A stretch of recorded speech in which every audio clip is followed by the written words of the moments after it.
अब अपना next problem की तरफ बढ़ रहे हैं जो कि 13.5 में कहता है focal length of a concave mirror is 10 centimetre where should an object be placed so as to get its real image magnified twice. एक कॉन्केव मिरर जिसकी फोकल लेंथ दी गई है 10 सेंटीमीटर, तो ऑब्जेक्ट को कहां पर होना चाहिए कि उसकी जो इमेज हो वो मैग्नीफाइड ट्वाइस यानी कि ऑब्जेक्ट के साइज से डबल हो, उसके साइज से डबल हो, ट्वाइस हो उसकी। तो अब डेटा की तरफ आते हैं। देखें सबसे पहली चीज क्या दी हुई है, the focal length of a concave mirror. Mirror concave है और उसकी फोकल लेंथ दी हुई है 10 सेंटीमीटर और हम फोकल लेंथ को डिनोट करते हैं स्मॉल एफ से, F is equal to 10 centimetre. Where should an object be place, object कहां पर होगा। इट्स मीन इसका मतलब ये है कि यहां ऑब्जेक्ट डिस्टेंस की बात की जा रही है कि मिरर से ऑब्जेक्ट कितने फासले पर होगा, कितने डिस्टेंस पर होगा। तो ऑब्जेक्ट डिस्टेंस को हम शो करते हैं P से। It's mean we have to find P so as to get its real image magnified twice. Magnified twice में इसकी मैग्निफिकेशन दी गई है। जैसे कि मैग्निफिकेशन बता रहे, मैग्निफिकेशन क्या शो करती है, मैग्निफिकेशन ये शो करती है कि इमेज ऑब्जेक्ट से कितनी बड़ी है कितनी छोटी है। तो यहां बता दिया कि मैग्नीफाइड ट्वाइस ये ऑब्जेक्ट जो इमेज बन रही है वो ऑब्जेक्ट से डबल है। इट्स मीन मैग्निफिकेशन दी हुई और मैग्निफिकेशन को हम एम से शो करते हैं, ये दी हुई 2। मैग्निफिकेशन की कोई यूनिट नहीं होती because it is a ratio of similar quantities, height of image और हाइट ऑफ ऑब्जेक्ट, इसकी कोई यूनिट नहीं होगी। मैग्निफिकेशन आ गई 2। अब आते हैं हम सॉल्यूशन की तरफ। सबसे पहली चीज यहाँ एफ दिया हुआ है, पी हमें फाइंड करना है और मैग्निफिकेशन दीजिए 2 सेंटीमीटर। हम कौन सा फॉर्मूला यूज कर सकते हैं। देखिए अगर हम डायरेक्ट अगर जाएं बात मेरर इक्वेशन के ऊपर, तो मेरर इक्वेशन के अंदर हमें 3 क्वांटिटीज होती है, 3 में से कोई 2 नॉन होनी चाहिए, एक अननोन हो तो हम फाइंड कर सकते हैं। हमें एफ दिया गया है, पी फाइंड करना है, बट क्यू नहीं है। अब क्यू के लिए क्या करेंगे, मैग्निफिकेशन दी है m इज इक्वल टू 2। तो अब हम इसका मतलब ये है कि पहले मैग्निफिकेशन का फॉर्मूला यूज करेंगे। मैग्निफिकेशन हम फॉर्मूला यूज करने का तरीका ये है कि m is equal to H I upon H O और क्यू अपॉन पी। अब इसमें से आपको जो दिया गया हो, फॉर एग्जाम्पल मैग्निफिकेशन नहीं दी गई, हाइट ऑफ इमेज और हाइट ऑफ ऑब्जेक्ट दिया गया हो और इमेज डिस्टेंस और ऑब्जेक्ट डिस्टेंस दिया हो, तो आप इन 2 चीजों को यूज कर लेंगे। अगर फॉर एग्जाम्पल मैग्निफिकेशन दी है, हाइट ऑफ इमेज और हाइट ऑफ ऑब्जेक्ट दिया हुआ है, तो आप इन 2 को यूज कर लेंगे। अगर distance, object distance, image distance और मैग्निफिकेशन दिया गया तो आप एम और M is equal to q upon P use कर लेंगे। तो यहां पर मैग्निफिकेशन दी हुआ है, फिलहाल हाइट ऑफ ऑब्जेक्ट और हाइट ऑफ इमेज का कोई तस्करा नहीं है, कोई जिक्र नहीं है, लिहाजा हम मैग्निफिकेशन का फॉर्मूला यूज करेंगे। ये M is equal to q upon P. Magnification हमें दी गई है यहां पर 2, so m is equal to 2 q upon p as it is.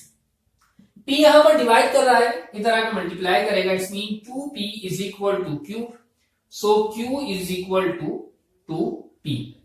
तो यहां पर हमने q को निकाल लिया p की फॉर्म में। अब now by using mirror equation,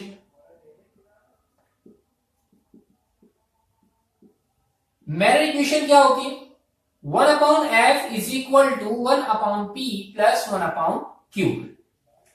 1 upon F हमें गिवन है, F 10 centimetre is equal to 1 upon P, P हमें फाइंड करना है, एज इट इज रहने दिया, प्लस 1 अपॉन क्यू। हमने मैग्निफिकेशन के फॉर्मूले से क्यू को बना दिया पी के फॉर्म में, q is equal to 2p, so हमने क्यू की जगह लिख दिया 2p। 1 upon 10 is equal to, अब यहां पर आप एलसीएम लेंगे, 2p और p का एलसीएम आएगा 2p, जो एलसीएम लेंगे आप 2p यहां भी लिखेंगे और यहां भी लिखेंगे, p से p हो जाएगा कैंसिल, 2 1 सा 2 प्लस 2p और 2p पूरा कैंसिल हो जाएगा, 1 बचेगा, 1 1 सा 1 upon 10 is equal to 2 plus 3, 2 plus 1 3 upon 2p। हमें फाइंड करना है 2p यहां डिवाइड कर रहा है, मल्टीप्लाई करेगा, 2p 1 upon 10 is equal to 3 यहां डिवाइड कर रहा है, मल्टीप्लाई करेगा, 2p is equal to 3 multiply by 10। 1 था, 2p को 1 से मल्टीप्लाई करा, 2p आ गया, 10 यहां नीचे था, ऊपर आ गया। So we have to find p, it's mean 3 multiply by 10 divided by 2, यहां पर मल्टीप्लाई में यहां डिवाइड में आ जाएगा। उसके बाद आप सिंपल सॉल्यूशन कर दें, 2 1 2, 2 5 10, 5 और 3 मल्टीप्लाई बाय 5, एंड 5 3 जा 15 और तमाम यूनिट यहां पर सेंटीमीटर में थी, तो ये भी कितना आएगा सेंटीमीटर। इसका मतलब ये है कि आपको ऑब्जेक्ट कॉन्केव मिरर से 15 सेंटीमीटर के फासले में रखना पड़ेगा। वो कॉन्केव मिरर जिसकी फोकल लेंथ 10 सेंटीमीटर है, तब कहीं जाकर उसकी जो इमेज है वो ऑब्जेक्ट से डबल हाइट की बनेगी। ओके गाइस, उम्मीद करता हूं न्यूमेरिकल समझ आ गया, उसको कॉपी कर लें। इसके बाद हम नेक्स्ट न्यूमेरिकल की तरफ बढ़ते हैं, आगे करते हैं। अब हम न्यूमेरिकल नंबर 13.6 को सॉल्व कर रहे हैं, जिसमें कह रहे हैं the radius of curvature of a concave mirror is 40 centimetre, where should an object be placed so as to get its real image magnified 4 times. कि एक कॉन्केव मिरर जिसका रेडियस ऑफ कर्वेचर दिया हुआ है 40 सेंटीमीटर, ये एक नई चीज आपके आज न्यूमेरिकल में आई है, रेडियस ऑफ कर्वेचर जो कि है 40 centimetre. Where should an object be placed, object को कहां रखा जाए कॉन्केव मिरर के सामने, so as to get its real image magnified twice, कि उसकी रियल इमेज जो बने वो मैग्नीफाइड 4 टाइम्स, सॉरी, कि उसका जो साइज हो वो ऑब्जेक्ट के साइज से 4 टाइम्स बड़ा हो। तो हम ऐसा कहां रखें? तो यहां पर आप डेटा की तरफ आते हैं। सबसे पहले radius of curvature of concave mirror का रेडियस ऑफ कर्वेचर दिया हुआ है, तो radius of curvature, radius of curvature को हम डिनोट करते हैं कैपिटल आर से, ये दिया हुआ है 40 सेंटीमीटर। क्या होगा इसको भी समझाते हैं, आपने डेफिनेशन पढ़ी होगी जो लिखवाई थी, आपको समझ में आ गई होगी, अभी मजीद क्लियर कर देते हैं। Where should an object be placed, object कहां रखा होगा, इट्स मीन ऑब्जेक्ट डिस्टेंस की बात हो रही है, और ऑब्जेक्ट डिस्टेंस को हम पी से शो करते हैं और इमेज डिस्टेंस को क्यू से। तो ये है ऑब्जेक्ट डिस्टेंस, ऑब्जेक्ट डिस्टेंस को हम शो करते हैं पी से। सो पी हमें फाइंड करना है, कहां पर होगा, फाइंड करना है। So it get its real image, image real होगी कितनी, मैग्नीफाइड 4 टाइम्स। इसमें this is given magnification, magnification, और मैग्निफिकेशन को हम डिनोट करते हैं किससे बताइए, कैपिटल एम से, और ये दी हुई 4, इसकी कोई यूनिट नहीं होती। अब देखिए रेडियस ऑफ कर्वेचर दिया हुआ है, पी हमें फाइंड करना और एल दिया हुआ है। अब क्या होता है, एक नया फॉर्मूला आपको नजर रहा हो, बोर्ड पे लिखा हुआ है, F is equal to R upon 2।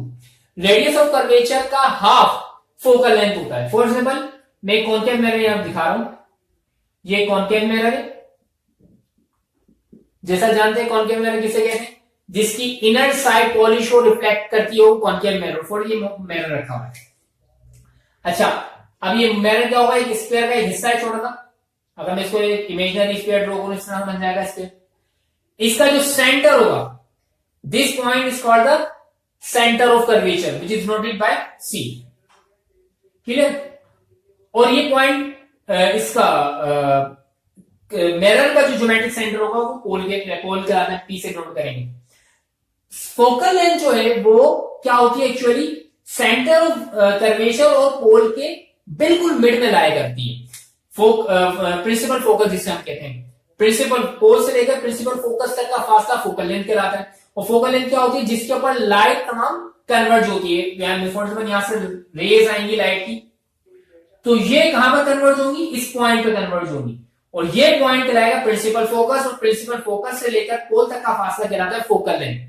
सो इस mean R is equal, F is equal to R upon 2, कि radius of curvature, centre of curvature से लेकर पोल तक का फासला radius of curvature, radius of curvature का हाफ क्या कहलाता है, फोकल लेंथ कहलाता है। अच्छा, एक चीज और बताता चलो, इसके अंदर एक्चुअली होता क्या है, कॉन्केव मिरर के अंदर रियल इमेज बनती है, और रियल इमेज हमेशा इन्वर्टेड होती है, लेकिन ये उस वक्त बनती है जब ये फोकल प्रिंसिपल फोकस से जो ऑब्जेक्ट है वो दूर हो। फॉर एग्जाम्पल ऑब्जेक्ट आपने अगर फॉर एग्जाम्पल इस प्रिंसिपल फोकस के अंदर रख दिया, यहां आपने ऑब्जेक्ट रखा, यहां ऑब्जेक्ट रख दिया फॉर एग्जाम्पल पी में, तो अगर प्रिंसिपल फोकस के अंदर है तो आपकी इमेज रियल नहीं बनेगी, ये विर्चुअल इमेज बनेगी, यानी कि बिल्कुल इन्वर्टेड नहीं होगी, बिल्कुल सीधी होगी।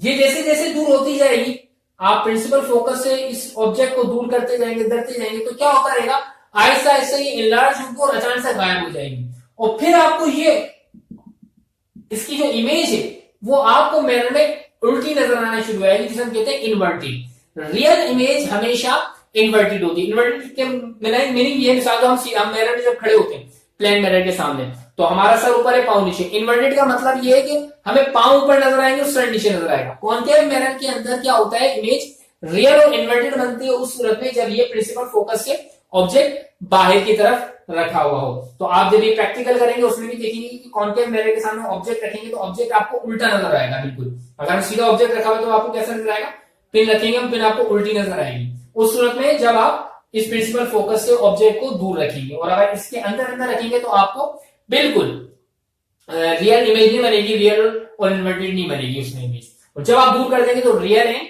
इन्वर्टेड इसकी इमेज बनेगी। रियल इमेज हमेशा जब भी बनती है वो इन्वर्टेड बनती है, याद रखिएगा। और वर्चुअल इमेज जब भी बनेगी वो इरेक्ट बनेगी। इरेक्ट से क्या मुराद है, फॉर एग्जांपल आप मिरर के सामने खड़े होते हैं, प्लेन मिरर के सामने, प्लेन मिरर के अंदर जो इमेज बनती है वो वर्चुअल होती है और वर्चुअल इमेज हमेशा इरेक्ट होती है। निकल जाएगी, इसलिए हम थोड़ी सी शॉर्ट की तरफ आते हैं, टाइम बहुत कम है। तो रेडियस ऑफ कर्वेचर दिया हुआ है, पीएम फाइंड करना, मैग्निफिकेशन 4 दी हुई है। अब हम कौन सा फॉर्मूला लगाएं यहाँ पर, देखें एक नया फॉर्मूला लिखा, फोकल लेंथ फाइंड करने के लिए f is equal to r upon 2। So since f is equal to r upon 2, तो f is equal to r कितना दिया हुआ 40 और divide by 2। f is equal to 2 1 जा 2 2 to the 4 0, f is equal to 20। और चूंकि radius of curvature centimetre में था तो फोकल लेंथ भी किसमें आएगी, सेंटीमीटर में आएगी। देखें f हमारे पास आ गया। अब दूसरी चीज क्या दी हुई, f दिया गया है, पीएम फाइंड करना है। क्यू का भी कोई जिक्र नहीं, जिस तरह हमने पिछले वाले क्वेश्चन में हमने क्यू निकाला था मैग्निफिकेशन को यूज करते हुए, ऐसे यहां भी यूज करेंगे। कौन सा फॉर्मूला लगाएंगे, since m is equal to q upon p, क्योंकि यहाँ पर q और p का जिक्र हो रहा है, hi और ho का जिक्र नहीं है, लिहाजा हम इसको यूज नहीं करेंगे, फिलहाल ये यूज करेंगे। m is equal to q upon p। m या मैग्निफिकेशन है 4, q और अपॉन p। सो q किसके बराबर आएगा, p यहाँ डिवाइड कर रहा है, मल्टीप्लाई करेगा, 4p is equal to q, q is equal to 4p। तो q हमारे पास निकल कर आ गया, q is equal to 4p।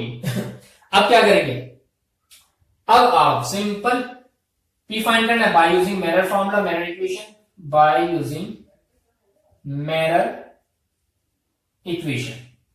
Mirror equation क्या होती है, 1 upon f is equal to 1 upon p plus 1 upon q। 1 upon f कितना दिया हुआ, f हमें निकाला है 20 is equal to 1 upon p हमें फाइंड करना है प्लस 1 अपॉन q हम निकाल चुके 4p। अब वही बिल्कुल उसी तरह से आप एलसीएम लेंगे, यहां एलसीएम 4p और p गया, एलसीएम आएगा 4p। अब जो एलसीएम लेंगे आप उसको छोटा सा पेंसिल से यहां भी लिखेंगे और यहां भी लिखेंगे, p से p कैंसिल हो जाएगा, 4 बचेगा, 4 1 4 प्लस 4p से 4p cancel, 1 1 1 1 1 upon 20 is equal to 4 plus 1 5 upon 4p। Same as it is, जैसे वहां आपने पिछले वाले क्वेश्चन में किया था वही तरीके का आप यूज कर लीजिए। यहां पर आपको नया तरीका का सिखाता हूं, नया तरीका आप यहाँ पर इनको डिनोमिनेटर को नोमिनेटर करके, नोमिनेटर को डिनोमिनेटर, यानी अगर एक तरफ से ऊपर नीचे वाले को ऊपर लेके आ रहा हूं, ऊपर वाले को नीचे, तो राइट साइड पे भी वही काम करेंगे, आप दोनों को पलटने से। तो 20 ऊपर चला गया, नीचे डिनोमिनेटर में 1 आ गया, डिनोमिनेटर का 1 लिखते नहीं, इस तरह से 4p ऊपर चला गया और नीचे क्या आ गया 5। अच्छा यहाँ पर प्लस माइनस यू नहीं होगा क्योंकि हमने दोनों साइड्स को आपस में पलटा है, तो इसलिए यहाँ पर कोई साइन वगैरह प्लस या माइनस में मान दे, प्लस में नहीं होगी। अच्छा 5 यहाँ पर डिवाइड कर रहा है, मल्टीप्लाई करेगा, 20 multiply by 5 is equal to 4p। अगर कुछ मुश्किल लगे आपको तो जिस तरह से मैंने आपको पहले क्वेश्चंस में सॉल्यूशन कराया, सेम एज आप वही तरीके का यूज कर सकते हैं। तो 4p मैंने पहले लिख लिया, 20 को 5 से मल्टीप्लाई करेंगे और 5 2 10, 100 आ गया। Then p is equal to 100, 4 यहां मल्टीप्लाई करेगा, डिवाइड करेगा, p इज इक्वल टू, इसको आप कैंसिल करें, 2 2 4, 2 5 10 0 and 2 1 2, 2 2 4 and 2 5 10, p is equal to 25। तमाम यूनिट सेंटीमीटर में है तो ये भी किसमें आएगा, सेंटीमीटर में आएगा, यानी 25 सेंटीमीटर। अगर कॉन्केव मिरर जिसकी फोकल लेंथ 20 सेंटीमीटर और रेडियस कर्वेचर 40 हो तो कहां रखेंगे हम, अगर ऑब्जेक्ट को 25 सेंटीमीटर के फासले पर रखा जाएगा, डिस्टेंस पे रखा जाएगा कॉन्केव मिरर से, तो उसकी इमेज, रियल इमेज जो कि इन्वर्टेड भी होगी, वो बनेगी 4 टाइम्स ग्रेटर, 4 टाइम बड़ी बनेगी ऑब्जेक्ट से। क्लियर है गाइस, इसको आप कॉपी कर लीजिए। उम्मीद करता हूं आज की तमाम 2 न्यूमेरिकल्स आपके समझ में आ गए होंगे। और मैं अब आपको जो है होमवर्क दे देता हूं, असाइनमेंट जो कि आपने करना है, सॉल्व करने, वो है असाइनमेंट आपका 13.4, 5 और 6 मैंने करा दिए, 13.7 और 13.8। तवज्जो से बिल्कुल गौर से इसको सॉल्व कीजिएगा, देख लीजिएगा कि कहां पर आपको वर्चुअल की बात की गई इमेज, कहां रियल की इमेज की बात की गई है, तो क्यूपी को उस हिसाब से लेना है।